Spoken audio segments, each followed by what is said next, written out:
Hello and welcome back to Next Gen, where together we are the next generation of media. Now, before we jump into our stories today, I just have to say that if you learn anything, if you find anything informational, anything of that sort, please follow this channel right here. I go live every Saturday and Sunday at 1 p.m. Mountain, 2 p.m. Central, and here I don't want to be that doom streamer, that doom caster as I like to call them, where I just get the biggest news story of the day and I stream it for 10 hours a day. What I want to do is I want to give you the most precise and concise information possible for the biggest stories of the week. That is until hopefully I can go weekly or go daily, during the weekday. And so I want to give you that information and I want to make it as informative and entertaining as possible. So if I make you smile, if I make you laugh at all, please hit that like button down below. And of course, I'm just one guy, as I just said. And if I get anything wrong, please go down in the comments and let me know what I get wrong. Or if I make you angry at all, but just know that that's only for the brave. If you go down there and you try to prove me wrong in any way, I'm going to fight you on it. So you better come with the facts. And lastly, of course, let's make this show one of the biggest shows out there. So please share this. If you like this, share it with everybody you can think of. Let's blow this up. I'm going to talk a little bit more about why that's so important at the end of this stream today. Go ahead and jump into the bilateral meeting. Thank you, Mr. President. The Treasury Secretary this morning said there were defections among Iranian leadership. Are you aware of that, and is there anybody the U.S. can work with as a leader going forward? Well, we have a man named the Treasury Secretary here, so maybe he wants to discuss it. Does anybody know? Do you know who he is? Central Casting.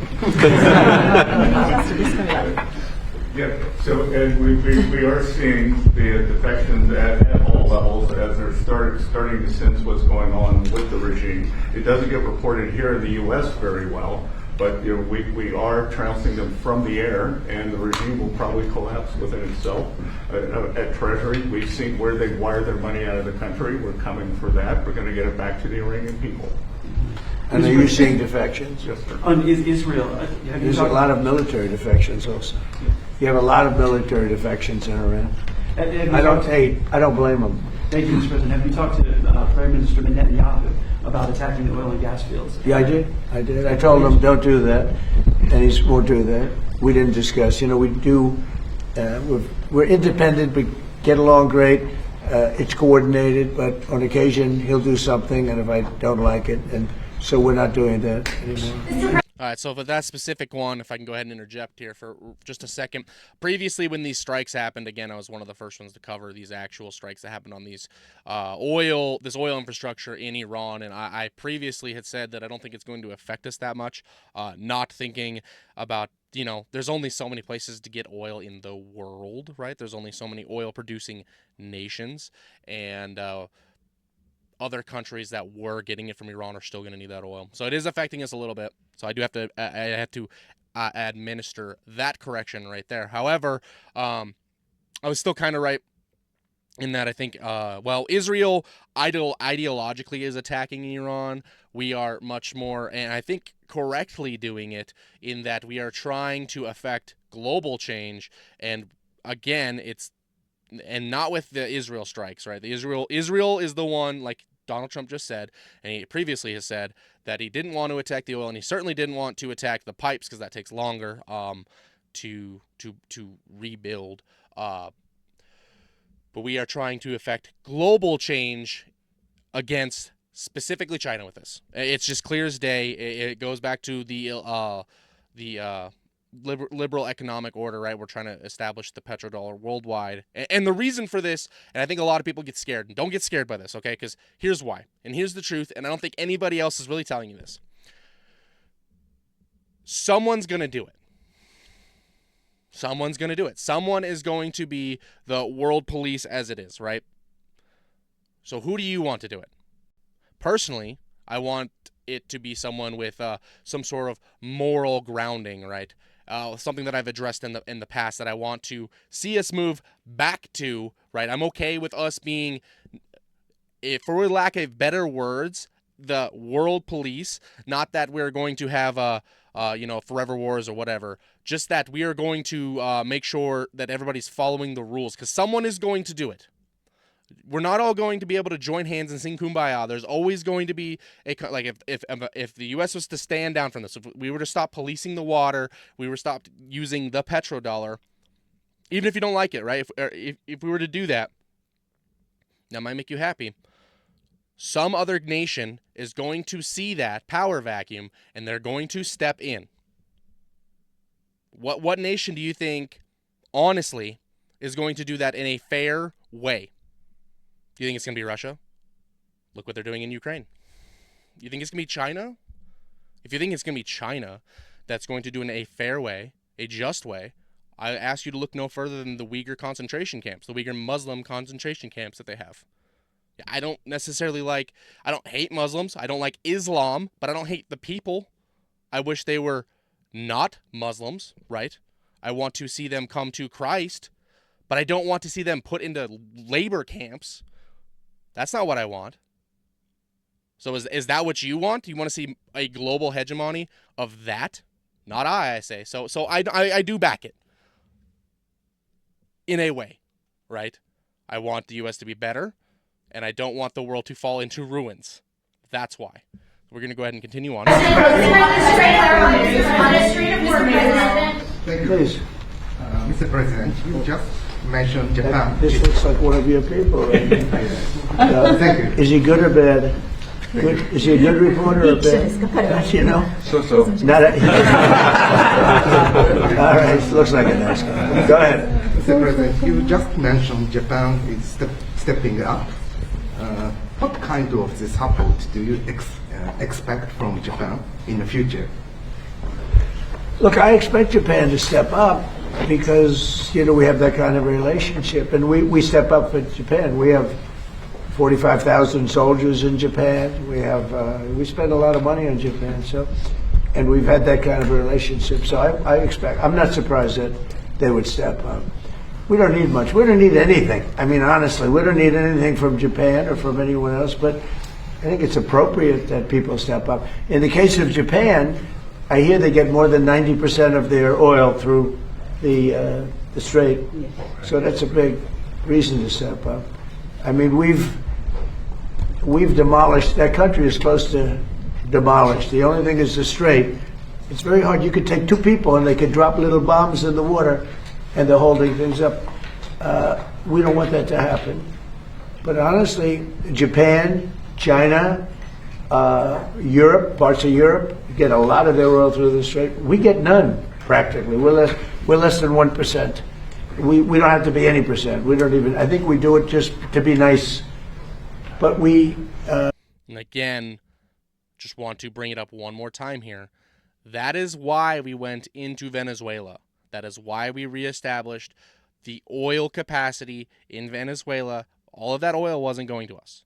I don't know that any of it was. So that's why that happened, so that we could do this without absolutely decimating our own population, because we were getting a lot of oil from other places, and the Strait of Hormuz would have affected us a lot more than it is now.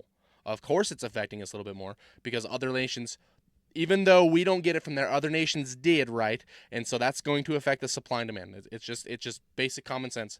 And I already admonished myself, right? So I administered that admonishment. And so I'm just a person, right? I'm just me. I get things wrong.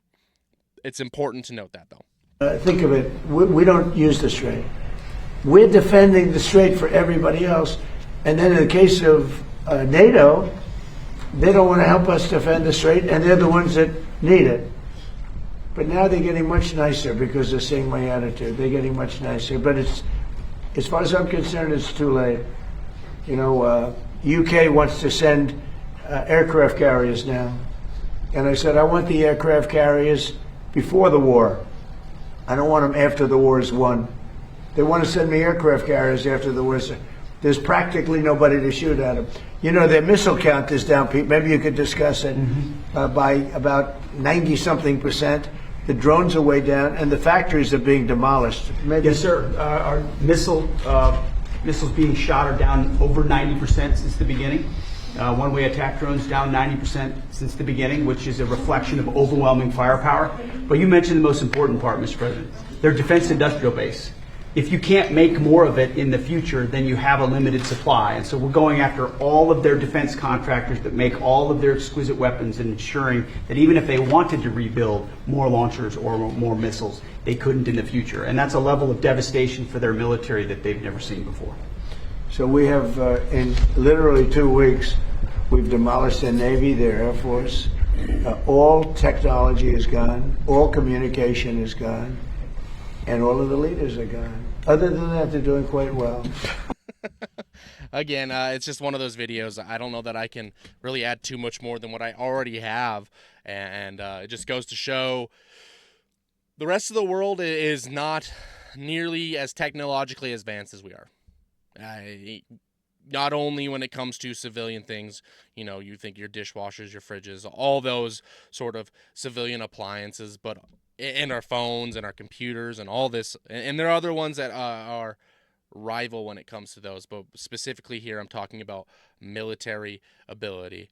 Not only just our equipment is the best, logistically speaking, no other country could administer this amount of pain on any other country. Yeah, of course we have allies that are helping us in this. We are doing the large portion of this, and the ones that are affecting the most change are from us, like these strikes that are happening. And specifically speaking on Israel, I've come out not in any way of support or defense necessarily. It's important to support our allies, specifically our allies, when they do something good, and that support is something as simply as acknowledging that they did good.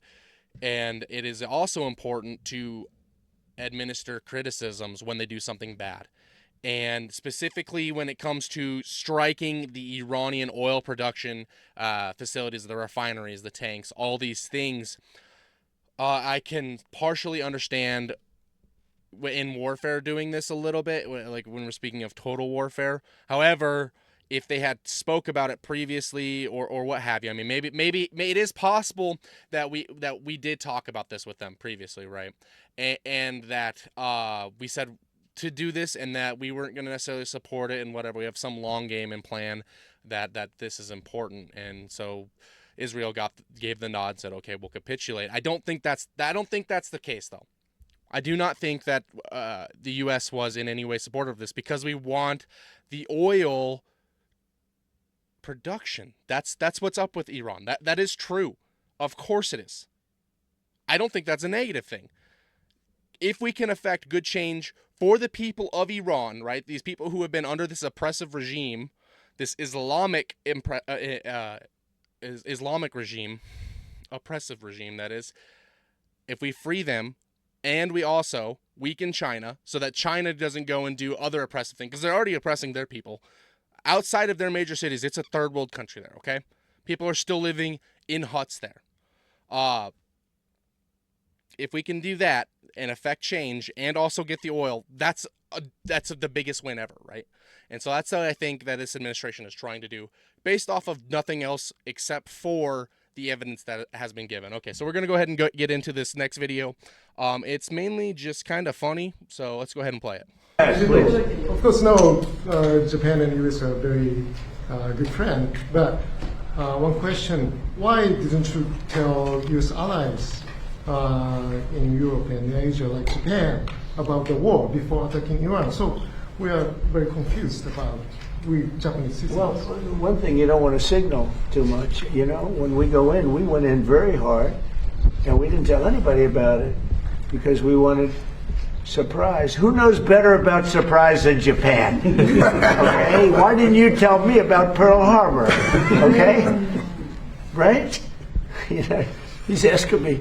Now you believe in surprise, I think much more so than us, and we had to surprise him, and we did.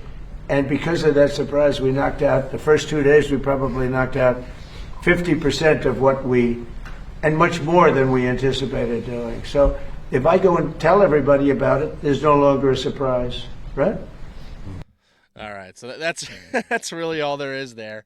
Of course, I've talked about it before when it comes to like affecting positive military goals, of course, and there's people who can talk on it who are more that are more experts in this area. But one of the big things, one of the best things you can do when conducting these military operations is have speed, surprise, and violence of action on your side. And I would say in both Venezuela and Iran, we did that to a T. To a T. It was wonderful. Love it. Want to see. If we're going to do military operations, that's what I want to see. I want to see our guys going in whatever capacity it is, breaking shit and throwing it on the ground, taking what we need, and getting out of there with little to no collateral damage, or as little as we can get, anyways. So yeah, that's really all the clips on Donald Trump that I have this week. With that, I think we can jump. If you enjoyed this clip and you want the full version, go to my bio and subscribe to Next Gen. Together, we are the next generation of media. Thank you, and I'll catch you in the next one.